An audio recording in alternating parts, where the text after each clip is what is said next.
was a great phrase, and it was somebody I was reading the other day called industrial media, from the industrial era, and you even talk about the industrial era. Let's talk about this because this is the new book, and I don't want to live in the past. I want to live in the broken future. How to Fix the Future is the new book, just came out, and I think it is exciting because it does, say, well, let's move forward, and the only thing that can fix the future is humans. Right.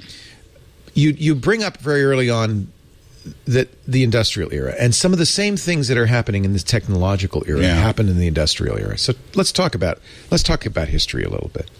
What were the problems the industrial era? Well, the problems of the industrial era, in many ways, relatively similar to what's going on now. Firstly, you had massive disruption. Everything that people took for granted had been undermined. The Luddites were not against information technology. And the Luddites were they didn't want Jacquard looms. Yeah, I mean, they were hand workers who went around smashing the machines because they thought the machines were taking away their jobs, and they were. Right. And the Luddites were followers of a guy called Ned Ludd in Northern English movement. Who may be apocryphal, but... Yeah, but this was a real movement. In historical terms, it wasn't some fantasy. Right.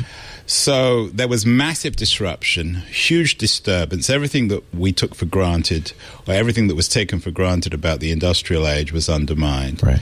You had the appearance of an incredibly wealthy, powerful new class of industrialists, and this massive working class or underclass of people who were poorly paid and lived in poverty, what Marx called the proletariat. You had a crisis, a perceived and a real crisis of jobs. It was harder and harder to get work on the land, so people came to the town, the city, the factory. Some people got jobs in factories, but many didn't.